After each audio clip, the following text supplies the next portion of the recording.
supermoon, the brightest moon in over 6 decades, rises over one of the most dangerous places in the world, the Sundarbans, a remote and largely inaccessible region of mangrove forests spread over India and Bangladesh. A land full of legends, of wild beasts and man-eating tigers. A place where man is not welcome. Thousands have tried and perished. Now, a team of scientists is attempting to do what has never been done before, to study the Sundarbans tiger from close quarters in order to create the first ever scientific portrait of this highly elusive and significant tiger species. Can they succeed?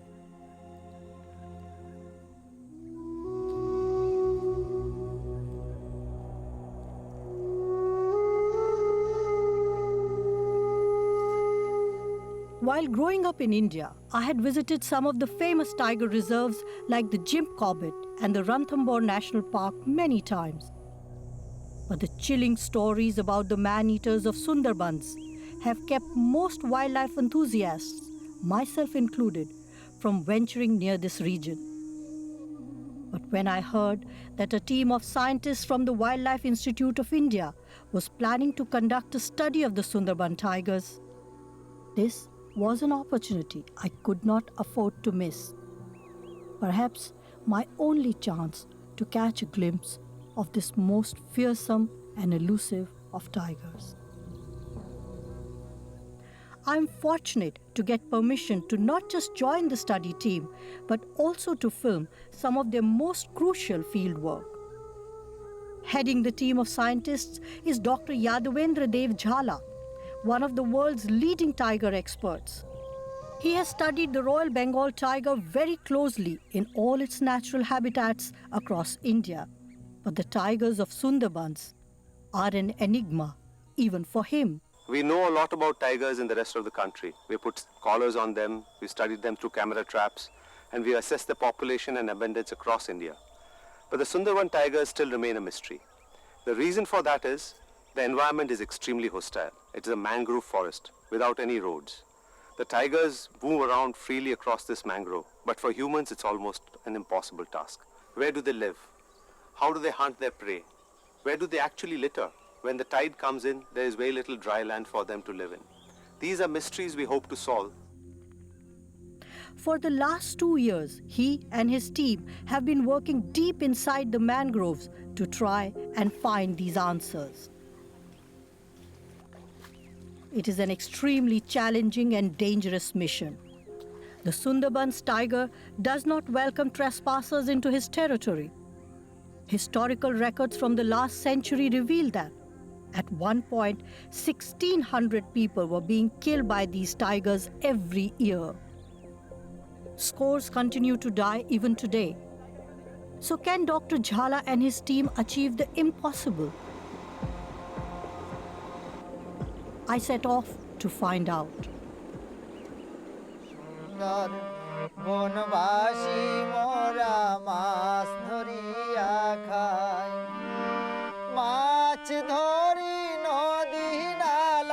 My very first day in the Sundarbans brings home the ominous presence of the tiger that dominates this landscape. The village of Jamespur wakes up to some chilling news. Tiger pug marks have been discovered on the outskirts of the village. A tiger had come knocking at their door during the night. I can sense tension and fear among the residents. Sheer good luck had saved them last night. But what if the tiger came calling again tonight? News travels fast and top forest officials descend onto the village. I accompany Dr. Pradeep Vyas, the principal chief conservator of wildlife, as he tries to calm the agitated villagers. He tells me this is the first instance in almost 2 years that a tiger has strayed out of the forest into any village. Whenever any human being enters in this forest on foot, it may not hesitate to attack and it may kill also. But it's such an intelligent tiger that on many occasions, for various reasons, these tigers stray from the forest to human settlements, the adjoining villages. And there, though large number of people are sleeping outside, but it do not harm them, just silently pass from near to them. In last 30 years or so, we have only one instance where a tiger has strayed from Sundarban to village and it has killed a person. Sundarbans is an archipelago of 102 islands. Of these, 54 are inhabited by humans. The remaining are the tiger's domain. In most cases, narrow water channels are the only dividing line between the tiger and human habitations. In recent times, a fence of nylon netting has been erected along the coastline, just at the edge of the forest, in order to minimize the chances of the tigers crossing over from the mangroves into the villages. Much to my surprise, the nylon netting seems to have been working well so far. It has worked as a psychological barrier, and the tigers have often been seen retreating into the forest when confronted by the fence. The current incident is an anomaly. Investigations reveal that someone has tampered with the netting, perhaps an illegal fishing venture, and left a gaping hole in the fence, which the tiger exploited. One of the fishermen illegally entered from this channel. He lifted the net and just tied it. And tiger found it convenient because it was open area. Tiger came out yesterday and fortunately it did not enter in deep. It returned back.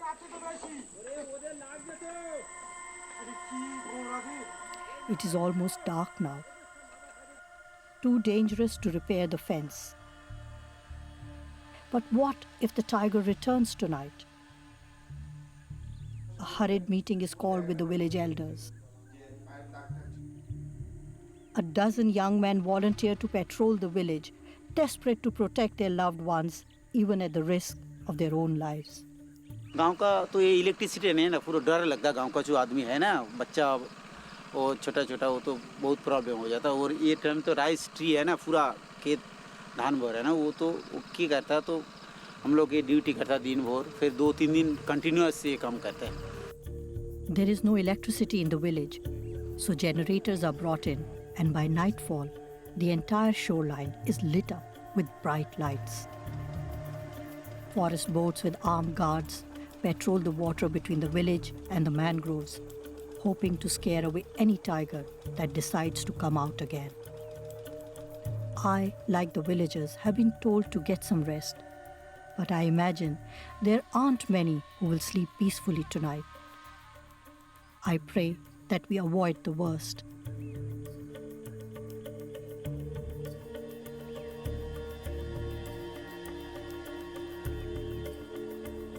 Thankfully, the night passes off without any mishap. First thing in the morning, the forest staff gets busy with plugging the gap in the nylon fence. There is urgency in their work. It must be finished before dark.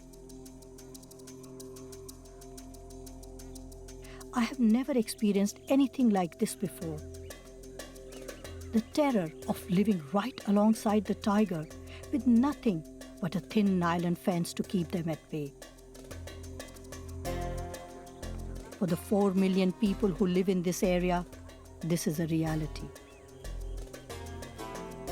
Not only do they share their home with one of the most ferocious group of tigers, fate has pitted nature against them too.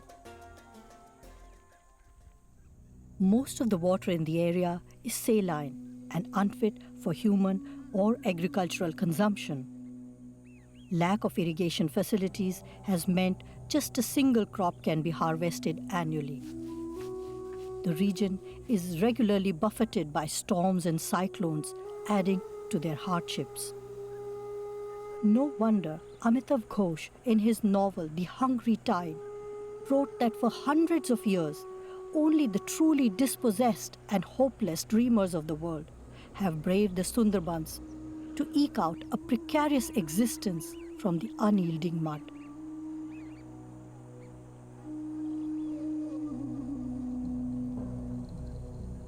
During the lean period, villagers are forced to seek alternative means of livelihood like fishing, collection of firewood, honey, and beeswax, all requiring entry into the tiger's domain. Each time someone enters the dreaded forest, his family is prepared that they may never see him again. Prayers are offered at the shrine of the local deity, Bano Bibi, for their safe return. The villagers believe that Dakshin Rai, the demon king, adopts the form of a tiger to attack and kill them.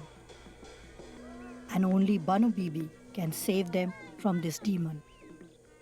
Yet nearly 5,000 people enter these swamps and waterways daily.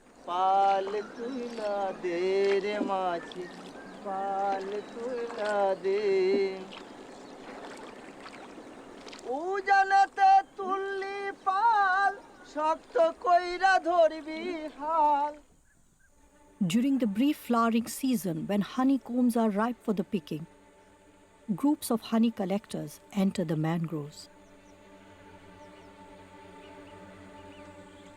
Collecting the nectar from right under the tiger's nose has got to be one of the riskiest ventures anywhere in the world.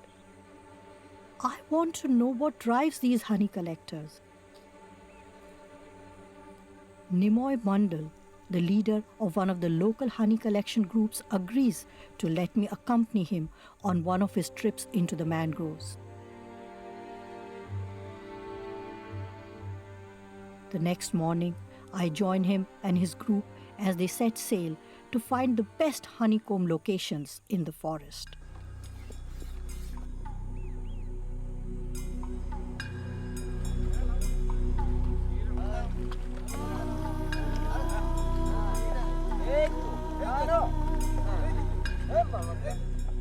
They have made these trips scores of times before. Despite the danger, there is no hesitation or holding back as the group quickly march deep into the forest. But for me and my crew, this is a nerve-wracking experience. Once inside the thick mangroves, we will have nowhere to hide if a tiger crosses our path. There are no guards, no means of protecting ourselves, and no realistic chance of escape. But this is something I have to do. So chanting prayers and hymns, we tiptoe our way into the mangroves. Allah, Allah, Allah. Every step is a nervous one for us, constantly glancing over our shoulders, jumping at every rustling leaf and crackling twig. But for the honey collectors, it is a matter of moving as swiftly as they can. Their fearlessness is inspiring and comforting. Yet I know that danger could be prowling around the corner. Once a honeycomb is sighted, Nimoy wastes no time getting to work. The group set fire to bundles of dried grass, and soon the entire area is filled with smoke. I watch as one of the men climbs up the tree and holds the smoking leaves right next to the beehive to flush it out. As a swarm of angry bees rush out, he quickly chops off chunks of the honeycomb. His friends on the ground catch these pieces in a basket. The whole operation lasts less than half an hour.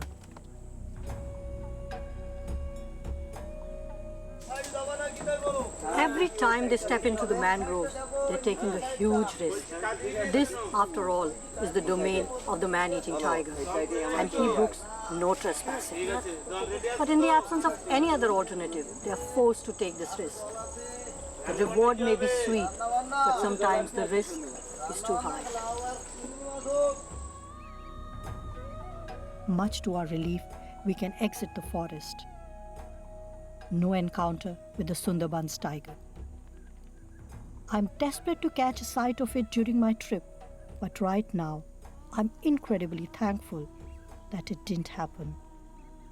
We make it to the boat and head to safe waters.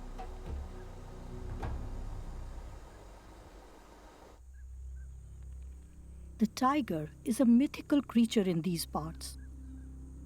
Local superstition has assigned it supernatural powers, perhaps based on the huge number of human prey claimed by it over the years. This propensity for human kills has also earned these tigers the reputation of being man-eaters among the locals, as if they had a special liking for human flesh. There are records dating as far back as the 19th century, which suggests that thousands of people were killed and eaten by the tigers in the region. Rewards were announced for killing tigers, 50 Indian rupees for every tiger killed in 1883. But as human killings continued, the reward grew. By 1906, it had quadrupled to 200 Indian rupees. Annual reports of the Forest Department record that more than 2,400 adult tigers were killed between the years 1881 and 1912. I have heard so many stories about the man-eating nature of these tigers. Can it really be true that the saline water of the mangroves have turned it into a man-eater? Dr. Vyas has spent almost a lifetime in these mangroves. He's passionate in his defense of the tiger. But is there another side to the story? Dr. Jhala has a very interesting take on the matter. Anything which moves in this mangrove it considers as prey. So when humans enter the habitat, it does not differentiate between deer and the humans. It attacks humans as well. But there's not been a single incident where a tiger has actually gone into a village and attacked people. In villages, there are accidents. The tiger attacks maybe cattle and sheep and goat, and humans are inconsequentially injured. But human eating has never happened in a village. So these tigers cannot be considered as true man-eaters. Definitely, they kill human beings when humans enter their habitat, but they don't go after human beings in their villages and kill them. So this reputation of being a man-eater, I would consider to be a misnomer. In the absence of any scientific studies about their behavior, these myths continue to gain ground. So the first ever attempt of its kind by Dr. Jhala and his team to scientifically decode this unique tiger is of significance. Leaving the villages behind, we travel to the core area of the Sundarbans National Park to meet up with Dr. Jhala and his team.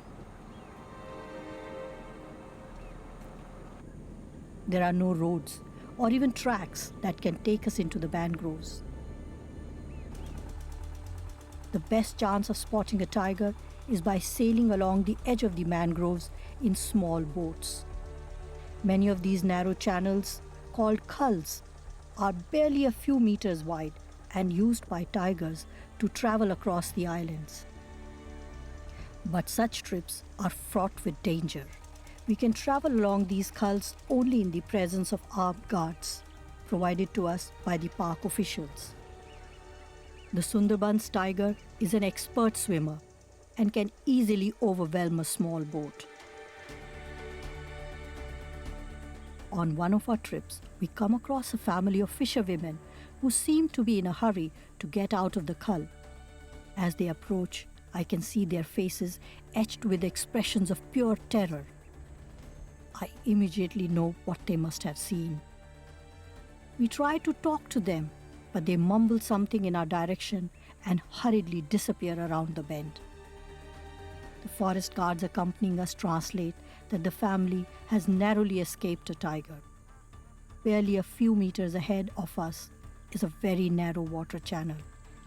The tiger had apparently rushed across it, making a dash for the family. Thankfully, it could not catch them. The Sundarbans tiger is now closer than ever. I had only seen clues and pug marks up till now, but this is a confirmation that we are only a few minutes away from the magnificent beast. The thought is exhilarating, but terrifying as well. I'm comforted by the presence of the armed guards around me, but as I look over at one, I can feel his apprehension. He tells me his weapons will be of no use if we do come face to face with the tiger. We inch ahead slowly under complete silence.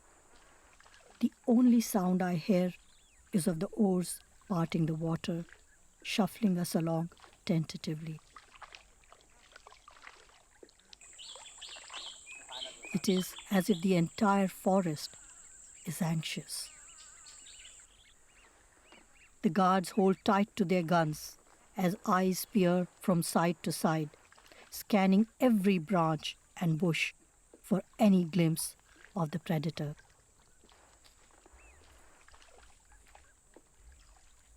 Nothing. The tiger has already moved ahead into the forest. I'm torn between relief and disappointment. I have traveled to this remote place just to catch a glimpse of the elusive creature, so the thought that I have just missed it by a couple of minutes is heartbreaking. Yet, a part of me is relieved. As we continue our journey across the mangroves, I realize that life is tough, not just for the humans that live in this region, but for the wildlife too. The extreme nature of the terrain is a challenge. The marshy ground is riddled with sharp-pointed roots called pneumatophores, making any movement difficult. There is hardly any sweet water available, and they have had to adapt to surviving on the brackish water. Food is scarce too.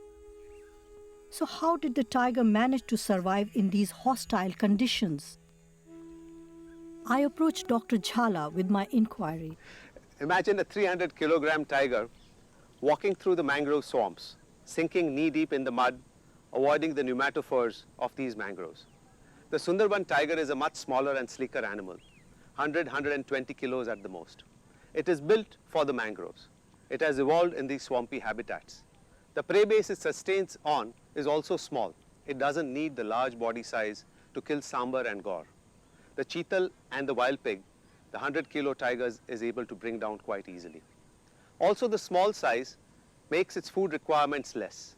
It can live off these small prey and live in these mangroves. It's an evolutionary significant unit.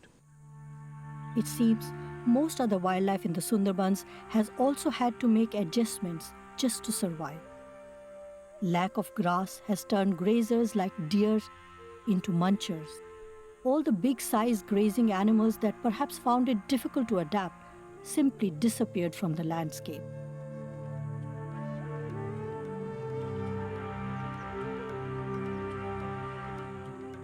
The Sundarbans lie on the delta of the two mighty Himalayan rivers, the Ganges and the Brahmaputra, on the Bay of Bengal, stretching over 10,000 square kilometers across India and Bangladesh.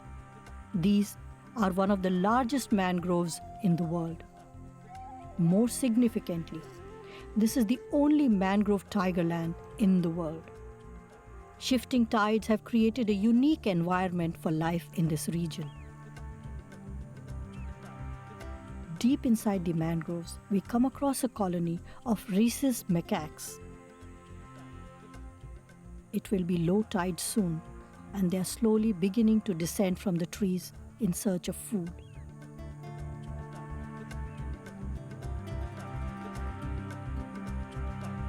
Found in abundance in the mangroves of Sundarbans, they are among the tiger's favorite food.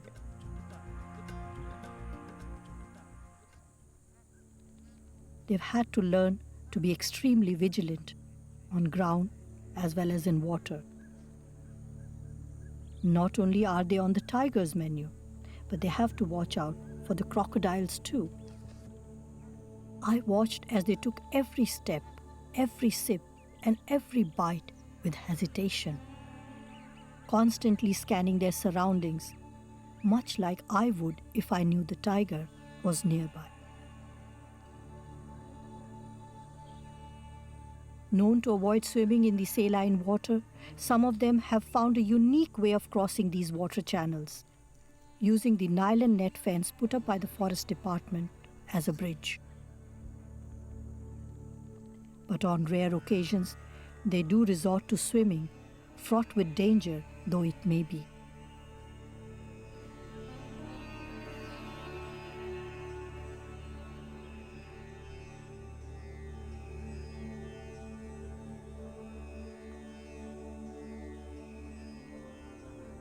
Feeding on leaves, fruits, seeds, and flowers, they are primarily vegetarians.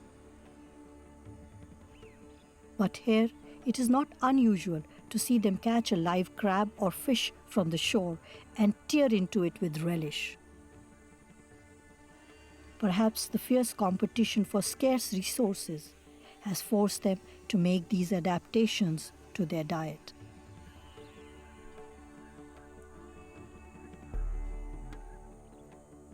While the tiger still eludes us, we do manage to catch a glimpse of the next best thing, the jungle cat. Extremely rare and hard to sight, these cats are very shy. Similar in appearance to the domestic cat, they are twice its size and also have a more muscular body. As I travel across the region, I'm simply blown away by the wild beauty of these mangroves.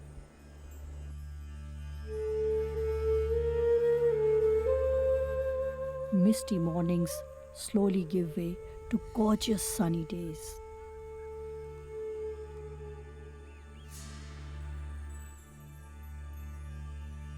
And as the swollen waters start to ebb during the low tide, the shores come alive with an array of magnificent wildlife.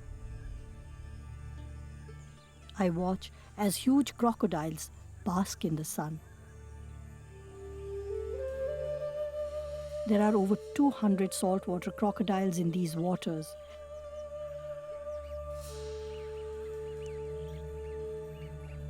Some as large as 20 feet.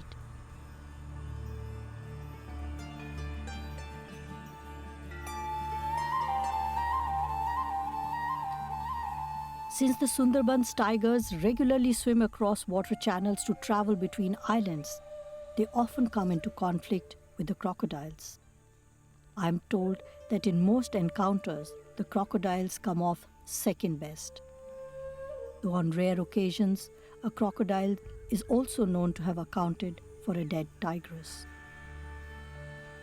Unfortunately, conflict with humans is also quite common in the region, and more than 30 locals have been lost in the last decade to crocodile attacks. The tiger may dominate the landscape here, but the mangroves are home to some other very interesting and endangered species too. It is home to one of the most endangered turtles in the world, the northern river terrapin. Rampant hunting in the recent past has pushed the species to the brink of extinction. Barely 50 adults are left at 4 captive locations. Sadly, there is little evidence that any have survived in the wild. The monitor lizards of Sundarbans are also some of the biggest I have ever seen.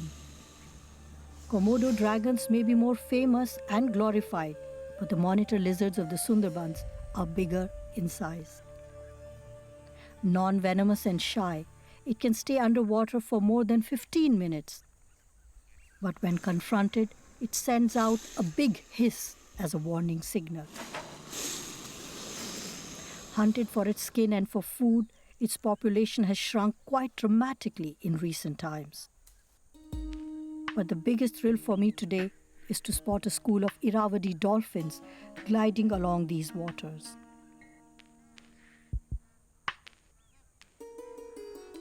No more than 7,000 of these beautiful animals are left in the world, and most of them can be found in the brackish waters of these mangroves.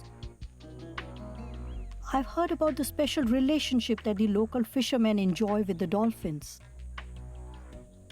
Apparently, they call out to the dolphins by tapping on the sides of their boats.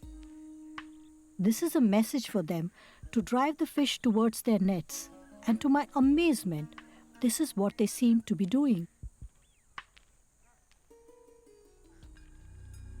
Before I set out on my journey, I was warned how difficult and hostile the terrain is, and the chances of sighting a tiger in the wild very bleak.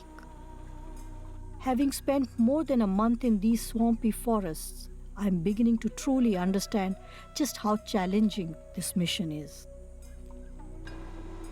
We have spent endless hours cruising along the narrow water creeks along the shores of the mangroves just to catch a brief glimpse of the elusive tigers in the wild. But it is physically impossible to get any closer. It is no wonder they have remained an enigma for all these years. That is why the first ever attempt of its kind by Dr. Jhala and his team to scientifically decode this unique tiger is of great significance. The team has been working in the Sundarbans for the past 2 years, and this is their final trip on this mission. They have succeeded in collaring 7 tigers in this period. They are looking to collar at least one more tigress on their final trip. They need some more information about the tigress's behavior. Before a trap can be laid, they need to zero down some locations where a tigress is most likely to be found. Camera traps are a good way of tracking their movements, but that is easier said than done. Walking into the mangroves is always fraught with danger. Dr. Vyas is not willing to take any chances. A posse of heavily armored guards leads the way. He reminds me that this is the very first time a camera team has been allowed to enter deep inside the mangroves. This will be the first opportunity for us to get off from the boat and actually set foot in the core area of the park. There are no tracks or pathways here, so we have to literally hack our way through the dense vegetation. There is a nervous tension among the forest staff as we slowly make our way into the forest. Despite the presence of the guards, no one wants to cross the tiger's path. Finally, we arrive at a point that seems suitable and Dr. Jhala gets to work. While 2 camera traps are fixed across the trees, he has to make sure that the tiger is lured here. He places a pan filled with sweet water. But even that may not be enough. So out comes his tried and tested stink bomb. It is a mixture of fish entrails and eggs left to rot in an anaerobic condition. And this attracts any large carnivore or even small carnivores to come in this vicinity and stop in front of our camera. The tigers just love it. Camera traps serve a dual purpose. While tracking the movement of the tigers, they also play a key role in counting the number of tigers that inhabit the mangroves of Sundarbans across the 2 countries. Using special software which can identify individual tigers from their stripes, the first ever scientific census of the Sundarbans across India and Bangladesh was conducted in the year 2014. It revealed startling results. We have camera trapped over 60% of the tiger habitat in India and Bangladesh. We have hundreds of tiger images. From this, we now know that the tiger population is not 400 or 500, but more close to 200 tigers across India and Bangladesh. This number, so small, is still a significantly large number, and it is one of the top 5 largest tiger populations in the world.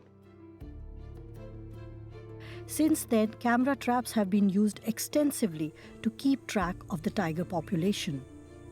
Using this information, the research team identifies the best possible locations to capture the tiger. It is time to set up the trap cages. 4 locations are finalized in order to maximize our chances of capturing a tiger. The trap cages are loaded onto forest boats and dispatched to these locations. This is just behind where the cage has been kept.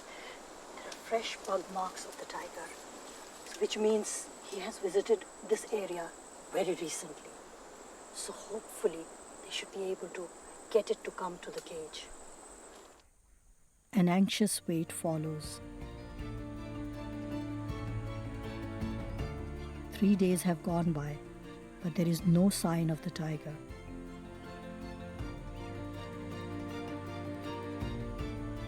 Tension is growing and everyone is on the edge. What if the team failed to trap any tigers? They are hoping to capture a tigress this time because they need more information regarding its behavior. There are still gaps in their knowledge that need to be filled. There is too much at stake for them to fail. The team has already invested more than 2 years of grueling work into the project. They simply have to collar another tigress on this last trip, or the entire mission may be in jeopardy. Dr. Jhala decides the current locations are not working. Quickly, 2 more trap cages are set up at 2 new locations. We wait anxiously. Finally, a stroke of luck. A team of forest officials managed to rescue a tigress which had strayed into one of the outlying villages, and she is being brought to the rescue center. Dr. Jhala decides to collar her for his study. I hear her angry roar before I see her.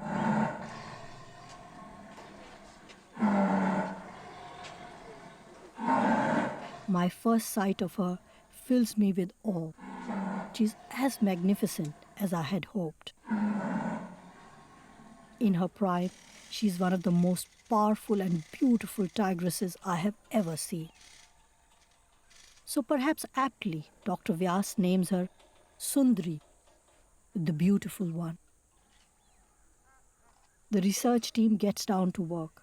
Preparations are made and 2 tranquilizer darts and the GPS collar are readied.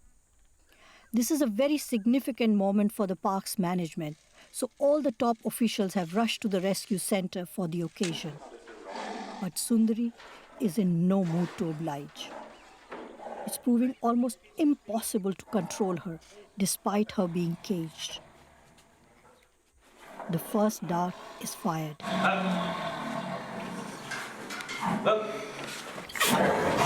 It hits Sundari and falls off to the ground harmlessly.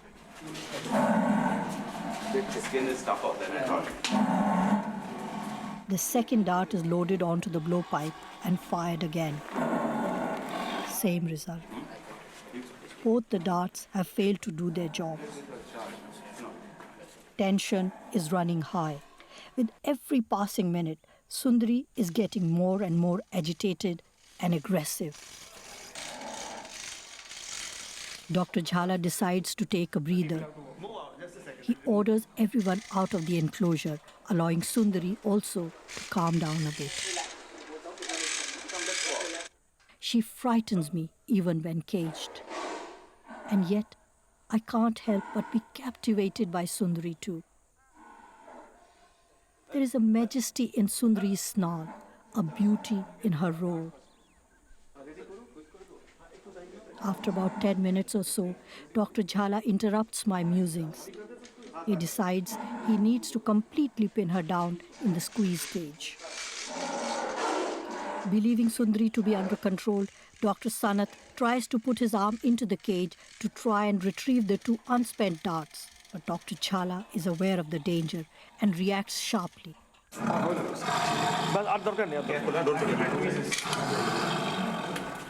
No, don't do that. She'll get you. Don't do that. I don't think that. No. Syringe ready hai?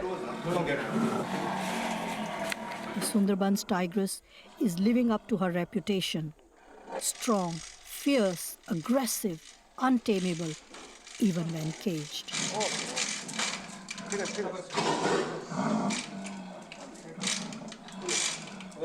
But she's distracted with the blowpipe. Dr. Sanath quickly pushes the third dart into her.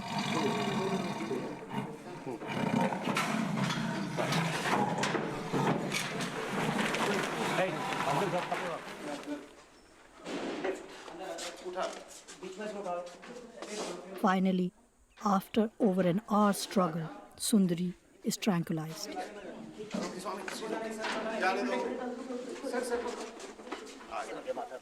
Past studies have revealed that the skull size of the Sundarbans tiger is significantly smaller than those of the mainland Bengal tigers. The body weight of these tigers is also almost half of their mainland cousins. Just a second. Sundari is one of the strongest Sundarbans tigresses Dr. Jhala has seen. 110. She's as big as a male. The team works at an urgent pace so as to finish fitting the GPS collar before the tigress comes around. You can see that the teeth, sir, started getting yellow. And so she's about 3.5, 4 years old. Dr. Sanath keeps a close eye on Sundari's vitals. He also collects blood and DNA samples for further analysis.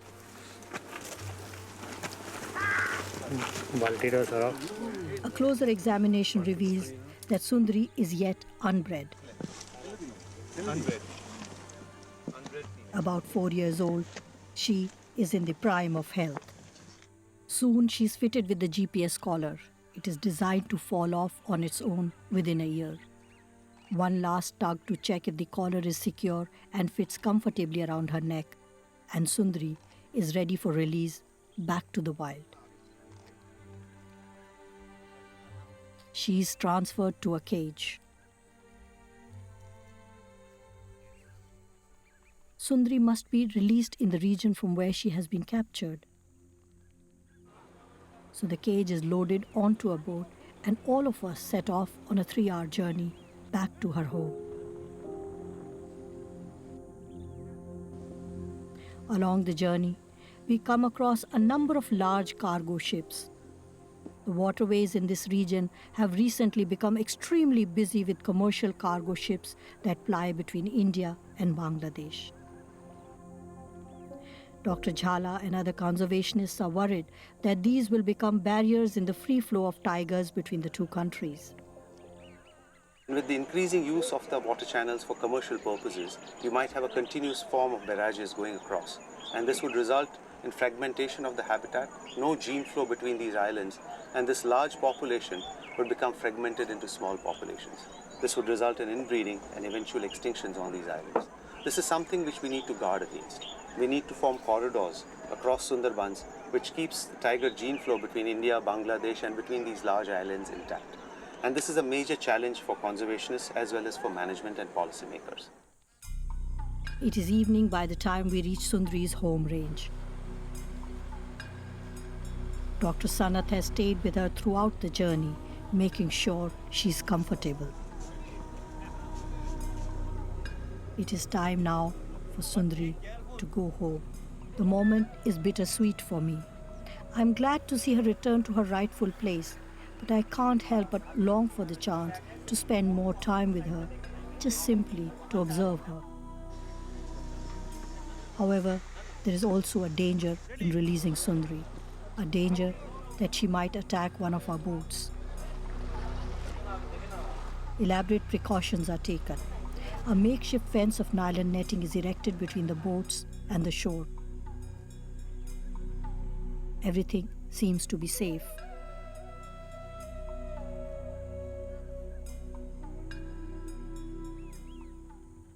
The released boat is set in such a way that once the cage is unlatched, Sundari should head for the forest straight ahead. But Sundri has already proved during the darting process that she has a mind of her own and is beyond our control. Instead of heading straight to the shore, she makes a dash to the boat on her right the minute the cage door is open. Acting on instinct, the release staff scream and shout, waving their arms to scare Sundri away.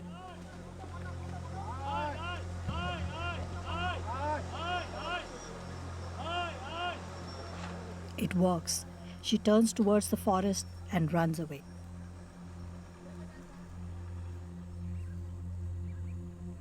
The operation is a success. But it is not until next morning, when the research team starts receiving signals from her GPS collar, that Dr. Jhala can truly breathe easy. She's very close. Very close on you. It must be, I think, about 500 meters or so from this direction. Neelanjal Malik, the field director of Sundarban Tiger Reserve, is at hand to congratulate him. Any scientific studies that can help him and his team understand the behavior of the tigers will be of great value to the park's management. We don't have basic data for the Sundarban Tiger Reserve animals. Actually, management will be helped by this. Yeah, definitely. Over the next couple of months, the responsibility of monitoring Sundri is assigned to Manjri Roy and Tehlu Singh, the young researchers on Dr. Jhala's team. Tehlu is lucky and manages to catch a rare glimpse of Sundri as she chases a wild boar. But the hunting success ratio of the Sundarban's tiger is quite poor, barely 20%. With hardly any big mammals in the region, the tiger has learned to survive on cheetal, wild pig, rhesus macaques, and birds. Nearly 20% of its food comes from aquatic sources, which include fish, crab, water monitor lizard, and turtles. The Sundarban tiger has had to adopt unique hunting skills to survive in the mangroves, where the aerial roots take away the element of surprise during the hunt. Fortunately for it, the absence of any other big carnivores like leopards means it does not have to compete for prey. Their small body size gives them an energetic advantage and may have contributed to their survival in marshy land.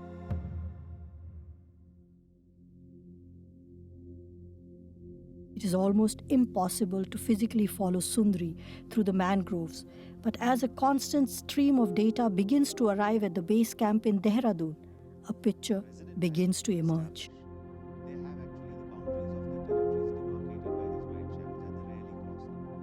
It seems that at the moment, Sundri is restless.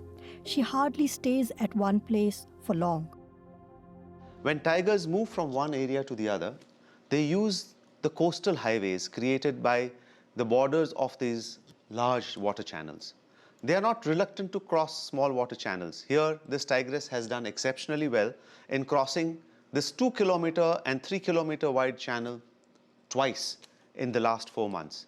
Usually, tigers are reluctant to cross channels which exceed 2 to 3 kilometers.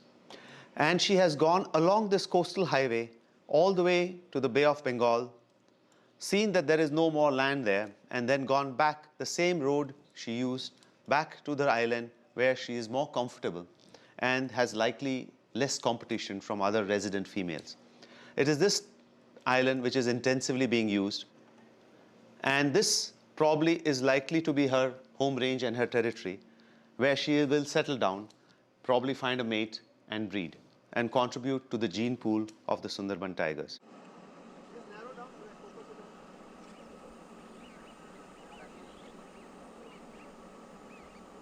Tracking Sundri over these last months has given the team a valuable insight into the life and behavior of these elusive tigers.